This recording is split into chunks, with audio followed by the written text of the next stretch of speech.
Test 1. You will hear a number of different recordings, and you will have to answer questions on what you hear. There will be time for you to read the instructions and questions, and you will have a chance to check your work. All the recordings will be played once only. The test is in 4 sections. At the end of the test, you will be given 10 minutes to transfer your answers to an answer sheet. Now turn to Section 1. Section 1. You will hear a conversation between a clerk at the inquiries desk of a transport company and a man who is asking for travel information. First, you have some time to look at questions 1 to 5.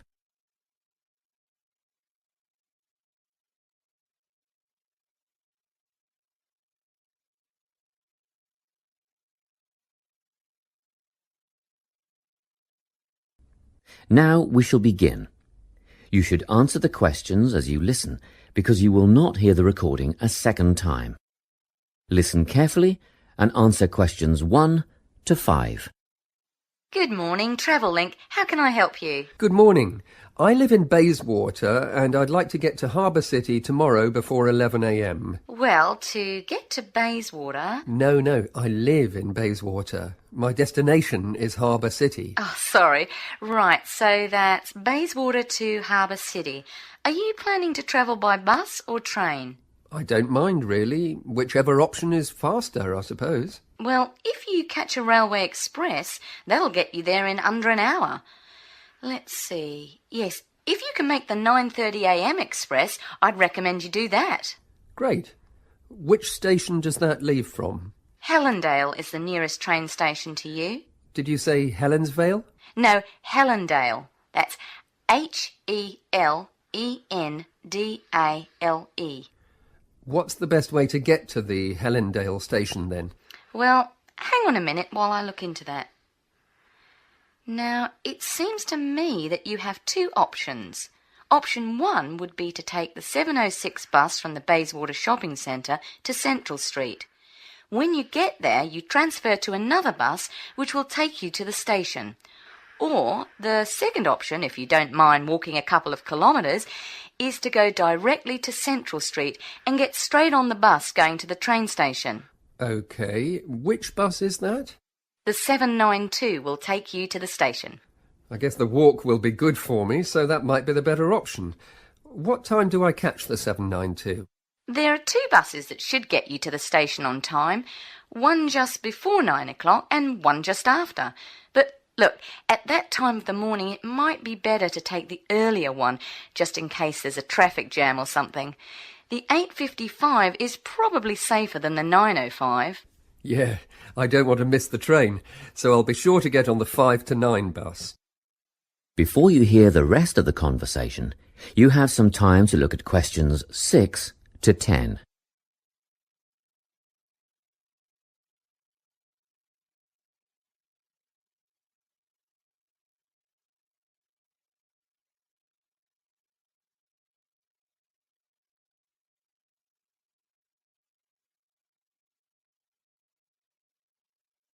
Now listen and answer questions 6 to 10.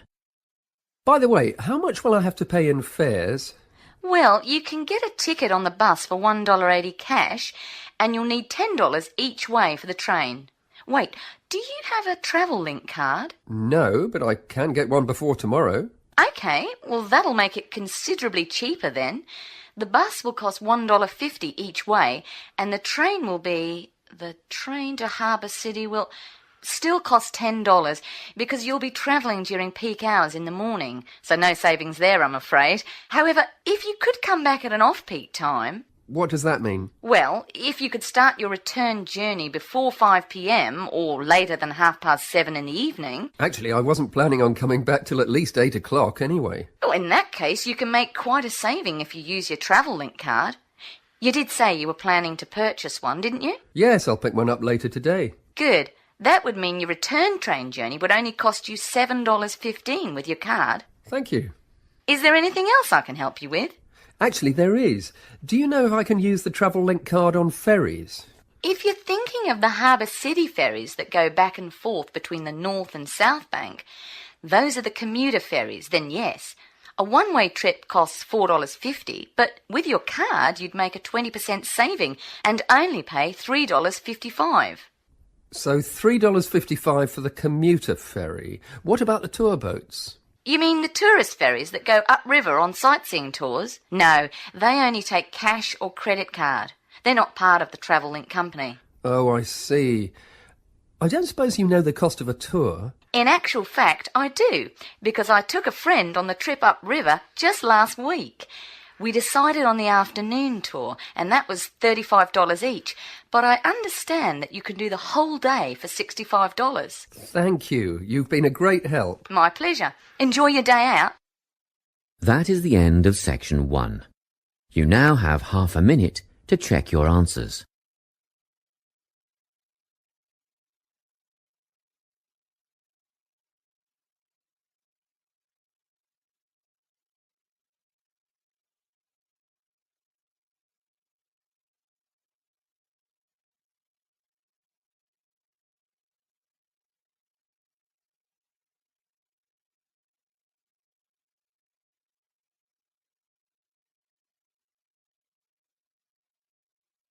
Now turn to section 2. Section 2. You will hear a guidance counsellor talking to a group of students. First, you have some time to look at questions 11 to 14.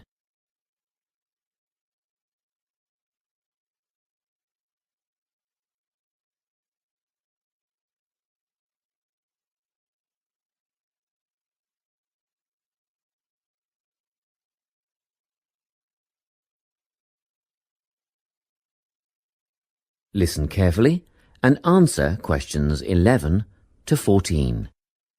Hello everyone. I'm the Counselling Administrator here at St Ives College, and I've been asked to come and talk to you about our counselling team and the services that we offer. We have 3 professional counsellors here at St Ives, Louise Bagshaw, Tony Denby and Naomi Flynn. They each hold daily one-on-one sessions with students, but which counsellor you see will depend on a number of factors. If you've never used a counsellor before, then you should make an appointment with Naomi Flynn. Naomi specialises in seeing new students and offers a preliminary session where she will talk to you about what you can expect from counselling, followed by some simple questions about what you would like to discuss. This can be really helpful for students who are feeling a bit worried about the counselling process. Naomi is also the best option for students who can only see a counsellor outside office hours.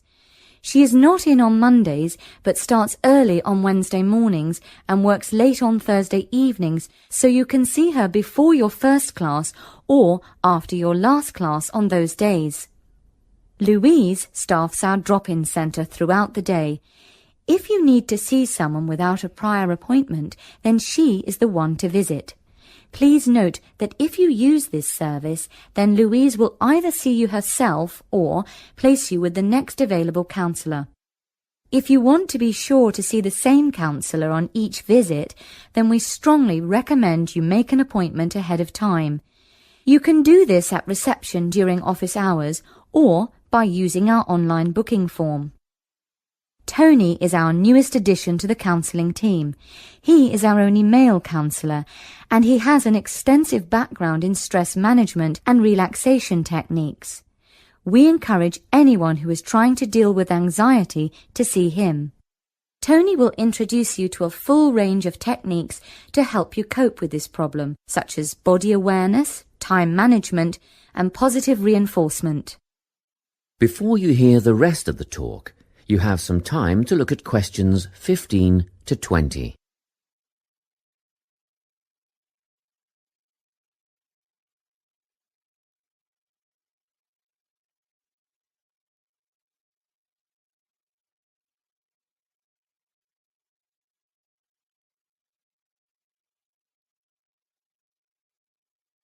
Now listen and answer questions 15 to 20.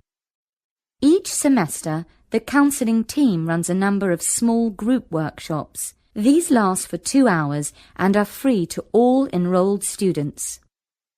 Our first workshop is called Adjusting. We've found that tertiary education can come as a big shock for some people. After the structured learning environment of school, it is easy to feel lost. In this workshop, we will introduce you to what is necessary for academic success. As you might expect, we're targeting first-year students with this offering. Getting organised follows on from the first workshop. Here, we're going to help you break the habit of putting things off, get the most out of your time, and discover the right balance between academic and recreational activities. With Getting Organised, we're catering to a broader crowd, which includes all undergraduates and postgraduates. Next up is a workshop called Communicating. The way people interact here may be quite different to what you're used to, especially if you've come from abroad. We'll cover an area that many foreign students struggle with, how to talk with teachers and other staff. We'll cover all aspects of multicultural communication. International students tend to get a lot out of this class, so we particularly encourage you to come along. But I must say that sometimes students from a local background find it helpful too. So, everyone is welcome. The anxiety workshop is held later on in the year and deals with something you will all be familiar with, the nerves and anxiety that come when exams are approaching. Many students go through their entire academic careers suffering like this, but you don't have to. Come to this workshop and we'll teach you all about relaxation and how to breathe properly, as well as meditation and other strategies to remain calm. We've tailored this workshop to anyone who is going to sit exams. Finally, we have the motivation workshop. The big topic here is how to stay on target and motivated during long-term research projects. This workshop is strictly for research students, as less advanced students already have several workshops catering to their needs. Well, that's it. Thanks for your time. If you have any questions or want more information about our services, do come and see us at the counselling service. That is the end of section 2. You now have half a minute to check your answers.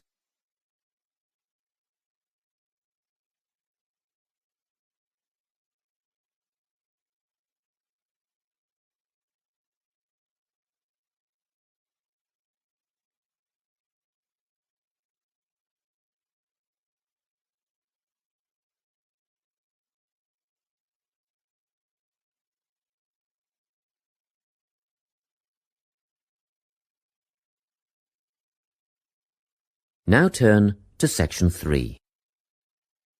Section 3. You will hear a conversation between a tutor and two students who are preparing for an English literature test. First, you have some time to look at questions 21 to 24.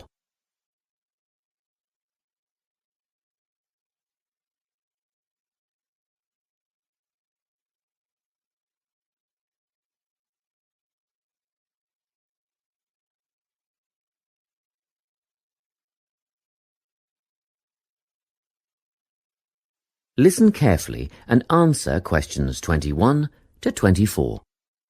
Hello, Lorna, Ian. Glad you could make it.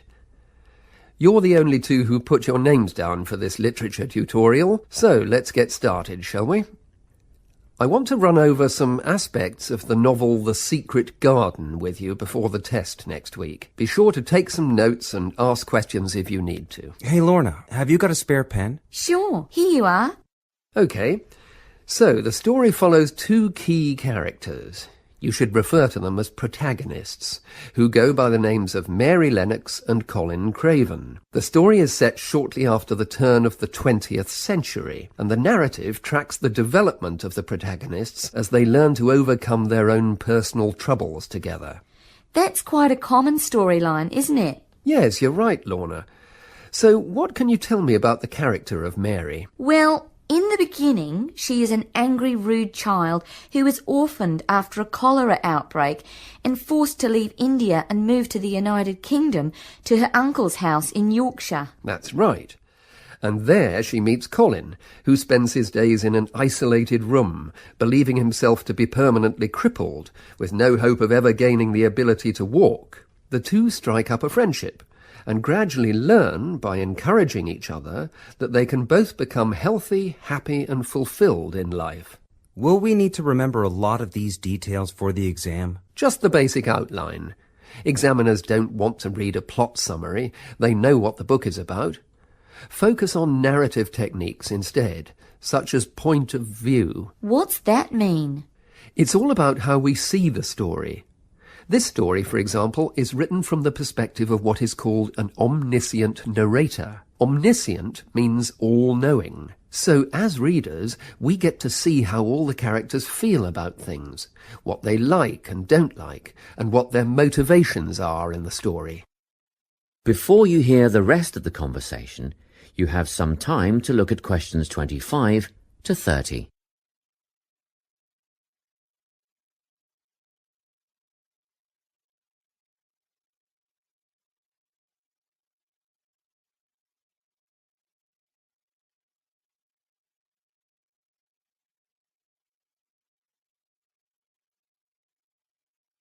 Now listen and answer questions 25 to 30. Won't it be hard to write a technical analysis? After all, it's a kid's book. Well, it was initially pitched at adults, you know. But over the years it has become seen as a more youth-orientated work. And you're right in a sense. The simple vocabulary and absence of foreshadowing make the story very easy to follow and ideally suited for children. But that doesn't mean there isn't much to analyse. Look at the symbolism, for instance. Symbols are things, right? Material things like objects that stand for abstract ideas. Absolutely, yes. And the author uses many of them. There's the robin redbreast, for example, which symbolises the wise and gentle nature that Mary will soon adopt. Note that the robin is described as not at all like the birds in India. Roses are used as well, as a personal symbol for Mistress Craven. You'll see they're always mentioned alongside her name, and Mistress Craven's portrait can also be interpreted as a symbol of her spirit. Are symbols just another name for motifs? No, motifs are a bit different. They don't have as direct a connection with something the way that a symbol does. Motifs are simply recurring elements of the story that support the mood. Are there any in this novel? Yes, two very important ones. The Garden of Eden is a motif. It comes up a few times in connection with the garden of the story. And then you've got the role that secrets play in the story. In the beginning, everything is steeped in secrecy, and slowly the characters share their secrets, and in the process move from darkness to lightness, metaphorically, but also, in the case of Colin, quite literally. His room in the beginning has the curtains drawn, and he appears at the end in the brightness of the garden. Anything else we need to know about? Yes. Nearly all novels explore universal concepts that everyone has experienced. Things like love, family, loneliness, friendship. These are called themes. The Secret Garden has a few themes that all centre on the idea of connections. The novel explores, for example, the way that health can determine and be determined by our outlook on life. As Colin's health improves, so too do his perceptions of his strength and possibility. The author also examines the link between our environment and our physical and emotional prosperity. The dark, cramped rooms of the manor house stifle the development of our protagonists. The garden and natural environments allow them to blossom, just as the flowers do. Finally, this book looks at connections between individuals, namely Mary and Colin.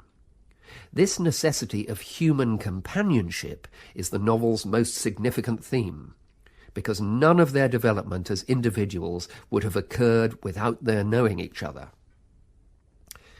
Well, that about sums it up, I think. That's a great help, thanks. Yes, thanks very much. That is the end of section 3. You now have half a minute to check your answers.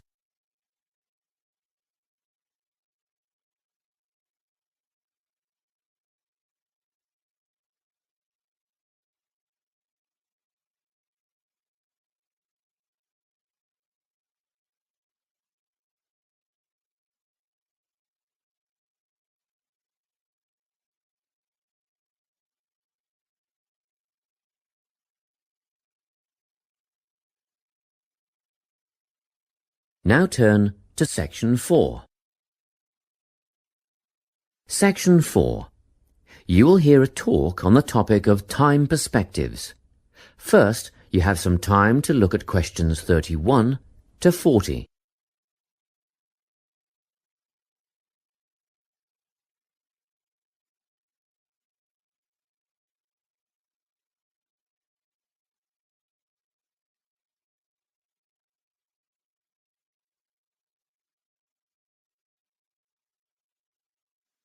Listen carefully and answer questions 31 to 40.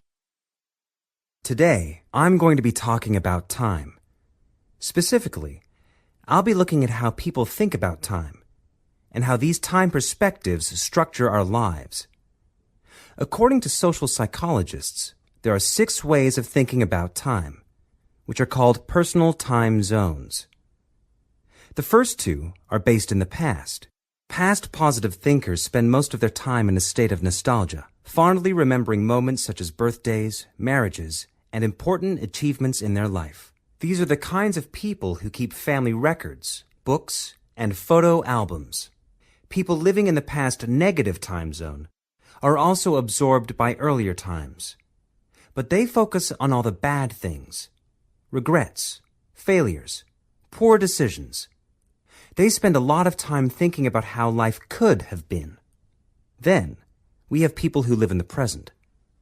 Present hedonists are driven by pleasure and immediate sensation. Their life motto is to have a good time and avoid pain. Present fatalists live in the moment too, but they believe this moment is the product of circumstances entirely beyond their control. It's their fate, whether it's poverty, religion, or society itself. Something stops these people from believing they can play a role in changing their outcomes in life. Life simply is, and that's that. Looking at the future time zone, we can see that people classified as future active are the planners and go-getters.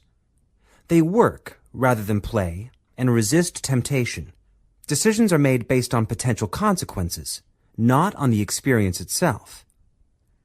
A second future-orientated perspective, future fatalistic, is driven by the certainty of life after death and some kind of a judgment day when they will be assessed on how virtuously they have lived and what success they have had in their lives.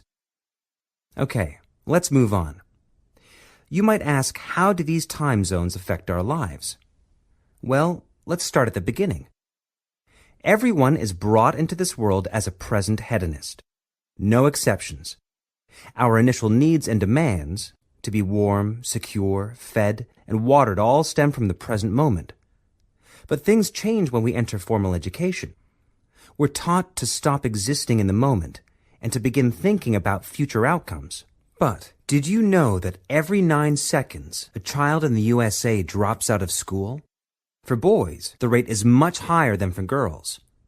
We could easily say, well, boys just aren't as bright as girls. But the evidence doesn't support this. A recent study states that boys in America, by the age of 21, have spent 10,000 hours playing video games. The research suggests that they'll never fit in the traditional classroom because these boys require a situation where they have the ability to manage their own learning environment. Now, let's look at the way we do prevention education. All prevention education is aimed at a future time zone. We say, don't smoke or you'll get cancer. Get good grades or you won't get a good job. But with present-orientated kids, that just doesn't work. Although they understand the potentially negative consequences of their actions, they persist with the behavior because they're not living for the future. They're in the moment right now. We can't use logic, and it's no use reminding them of potential fallout from their decisions or previous errors of judgment. We've got to get in their minds just as they're about to make a choice. Time perspectives make a big difference in how we value and use our time. When Americans are asked how busy they are, the vast majority report being busier than ever before. They admit to sacrificing their relationships, personal time, and a good night's sleep for their success. 20 years ago, 60% of Americans had sit-down dinners with their families, and now only 20% do. But when they're asked what they would do with an 8-day week, they say, oh, that'd be great. They would spend that time laboring away to achieve more. They're constantly trying to get ahead, to get toward a future point of happiness. So, it's really important to be aware of how other people think about time.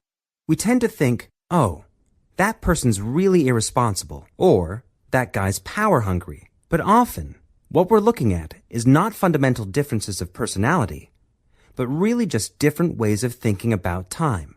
Seeing these conflicts as differences in time perspective, rather than distinctions of character, can facilitate more effective cooperation between people and get the most out of each person's individual strengths. That is the end of section 4. You now have half a minute to check your answers.